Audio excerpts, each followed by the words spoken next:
الحمد لله رب العالمين والصلاة والسلام على سيد المرسلين وعلى آله وصحبه أجمعين أما بعد فأعوذ بالله من الشيطان الرجيم بسم الله الرحمن الرحيم أفرأيت من اتخذ إلهه هواه وأضله الله على علم وختم على سمعه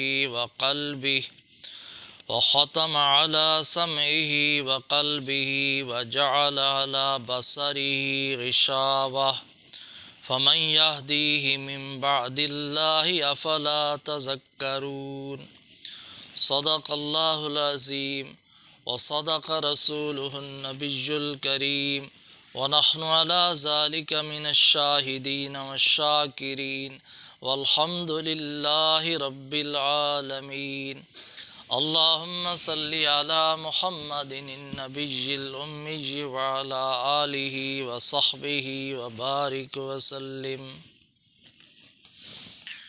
محترم بزرگوں اور دوستو، عزیز بھائیو، الحمدللہ میں نے آپ حضرات کے سامنے سورۃ جاثیہ کی ایک آیت کریمہ تلاوت کی ہے۔ اللہ رب العالمین نے ارشاد فرمایا ہے، افرأیت من اتخذ الہہ ہواہ واضلہ اللہ علی علم، کیا آپ نے ایسے شخص کو دیکھا ہے جس نے اپنی خواہشات کو اپنا الہ بنا لیا ہے، معبود بنا لیا ہے۔ وَأَضَلَّهُ اللَّهُ عَلَىٰ عِلْمٍ، اور اس کو اللہ تعالیٰ نے علم کے باوجود، خبر ہونے کے باوجود، جاننے کے باوجود گمراہ کر دیا ہے۔ وَخَتَمَ عَلَىٰ سَمْعِهِ وَقَلْبِهِ، اور اللہ تعالیٰ نے اس کے کانوں پر اور اس کے دل پر مہر لگا دی ہے۔ وَجَعَلَ عَلَىٰ بَصَرِهِ غِشَاوَةً، اور اللہ تعالیٰ نے اس کی آنکھوں پر پردہ ڈال دیا ہے۔ فَمَن يَهْدِيهِ مِن بَعْدِ اللَّهِ، اللہ کے بعد کون ہے جو اس کو ہدایت کر سکے؟ افلا تذکرون، کیا تم سمجھتے نہیں ہو؟ جس نے اللہ کی ہدایت کو قبول نہیں کیا، اتنی رحیم ذات، اتنی کریم ذات، جس نے ہدایت کے تمام اسباب مہیا فرما دیے، اس کے باوجود اس نے اللہ کی ہدایت کو قبول نہیں کیا، تو فرمایا پھر اللہ کے بعد کون ہے جو اس کو ہدایت دے سکے؟ اب اس کو کوئی ہدایت دینے والا نہیں ہے۔ افلا تذکرون، فرمایا کیا تم سمجھتے نہیں ہو؟ عقل سے کام لو۔ تو اس آیت کریمہ میں ارشاد فرمایا گیا ہے کہ وہ شخص سب سے بڑا گمراہ ہے جس نے اپنے خواہشات کو معبود بنایا ہے، اپنی خواہشات کو الہ بنایا ہے، خدا سمجھا ہے۔ اگر آپ معلوم کریں تو دنیا میں کوئی کافر بھی اس بات کا اقرار نہیں کرتا کہ میں نے اپنے نفس کو خدا مانا ہے، میں نے اپنے نفس کو معبود مانا ہے، الہ مانا ہے، خواہشات نفسانی کو میں نے معبود مانا ہے۔ اس کا کوئی کافر بھی قائل نہیں ہے، کوئی کافر بھی یہ بات نہیں کہتا۔ کوئی آدمی بھی دنیا کا یہ نہیں کہتا کہ میں نے اپنی خواہشات کو اپنا معبود بنایا ہوا ہے، میں اس کی عبادت کرتا ہوں۔ لیکن اس کے باوجود اللہ کے قرآن نے جو فرمایا وہ سچ فرمایا، وہ حق ہے۔ تو اس کا مطلب مفسرین حضرات نے یہ بیان فرمایا ہے کہ در حقیقت عبادت اطاعت کا نام ہے، عبادت اطاعت کا نام ہے۔ جو شخص اللہ کے مقابلے میں اپنے نفس کی اطاعت کرتا ہے، گویا کہ وہ اپنے نفس کو معبود سمجھتا ہے، اپنے خواہشات نفس کی عبادت کر رہا ہے۔ وہ اپنے خواہشات کی پیروی کرنا، اللہ کے حکم کے مقابلے میں اللہ کی اطاعت چھوڑ کر اپنے نفس کی اطاعت کرنا، یہ نفس کی عبادت ہے۔ گویا اس نے اپنے نفس کو معبود سمجھا ہوا ہے اس کی عبادت کر رہا ہے، اگرچہ زبان سے نہیں کہتا کہ میں نفس کو معبود سمجھتا ہوں۔ اللہ تعالیٰ نے حکم فرمایا کہ حلال حرام کی تمیز کرو، جائز ناجائز کی تمیز کرو، لیکن وہ شخص حلال حرام کی تمیز نہیں کرتا، جائز ناجائز کی پرواہ نہیں کرتا، اللہ کے حکم کے خلاف اپنے خواہشات نفسانی کی پیروی کرتا ہے، تو گویا کہ یہ بندہ اللہ کی عبادت نہیں کر رہا، اپنے نفس کی عبادت کر رہا ہے، خواہشات کی عبادت کر رہا ہے۔ اسی اطاعت کا نام عبادت ہے۔ حضرت ابو امامہ رضی اللہ تعالیٰ عنہ ارشاد فرماتے ہیں کہ رسول اللہ صلی اللہ علیہ وسلم سے میں نے سنا ہے کہ آپ صلی اللہ علیہ وسلم نے ارشاد فرمایا کہ زیر آسمان اس دنیا میں جتنے بھی معبودوں کی عبادت کی گئی ہے ان میں سب سے زیادہ مبغوض اللہ کے نزدیک ہوا ہے، یعنی خواہشات نفسانی ہے۔ دنیا میں جتنے بھی معبودوں کی عبادت کی گئی ہے وہ سب مبغوض ہے، ناپسندیدہ ہے اللہ کے نزدیک، لیکن سب سے زیادہ مبغوض وہ عبادت ہے جو خواہشات نفسانی کی گئی ہے۔ لوگ اللہ کی اطاعت کے مقابلے میں خواہشات نفسانی کی اطاعت کرتے ہیں، یہ خواہشات نفسانی کی عبادت ہے، یہ اس کو الہ سمجھنا ہے، معبود سمجھنا ہے، اس سے بڑا گمراہ اور کوئی نہیں ہے۔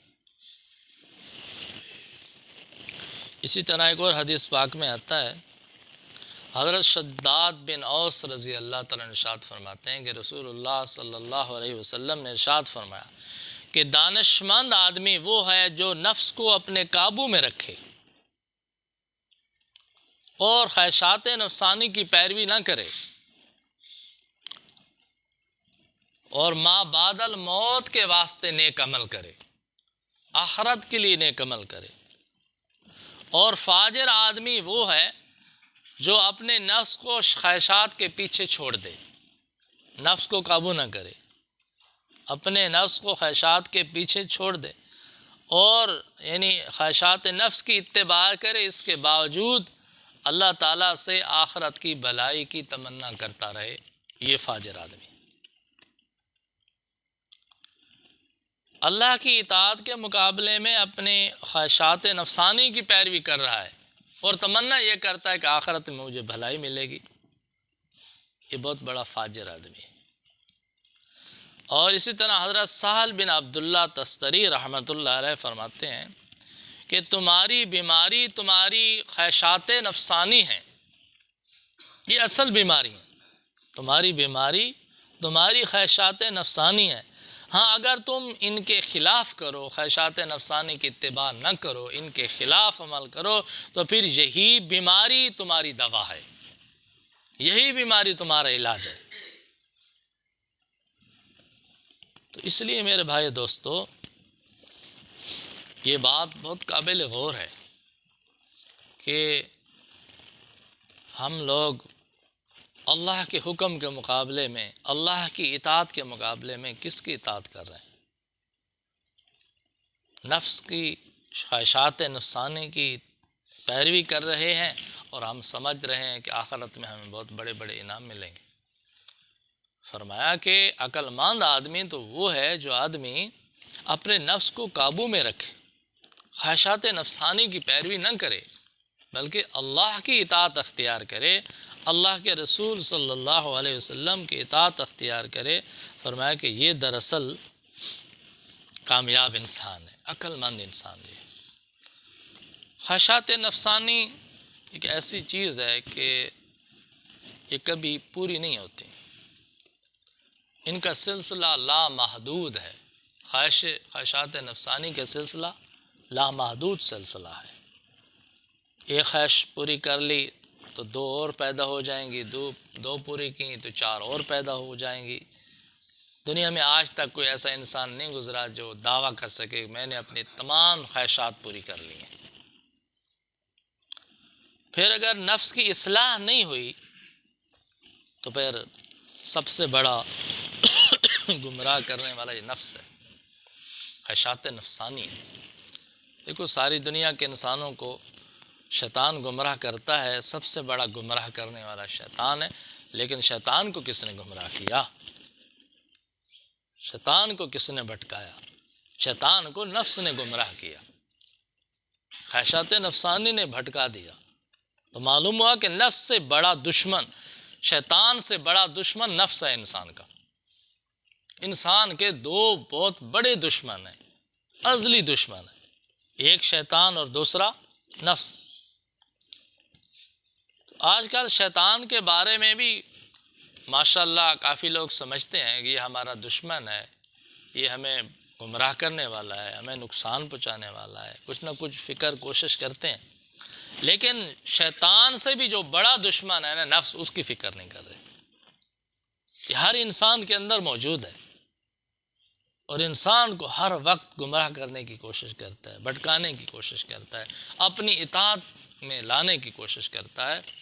تو آج کل اصلاح نفس کی بہت ضرورت ہے، نفس کی اصلاح کی جائے، نفس پر کنٹرول کیا جائے، اپنے خواہشات نفسانی کو اللہ اور اس کے رسول صلی اللہ علیہ وسلم کی اطاعت میں لایا جائے، ان کی پیروی نہ کی جائے، اللہ کی اطاعت کی جائے، اللہ کے رسول صلی اللہ علیہ وسلم کی اتباع کی جائے، اور اصلاح نفس کے لیے ہمیں محنت کرنی پڑے گی، کوشش کرنی پڑے گی، اللہ والوں کی صحبت میں بیٹھنا پڑے گا، اللہ والوں سے تعلق جوڑنا پڑے گا۔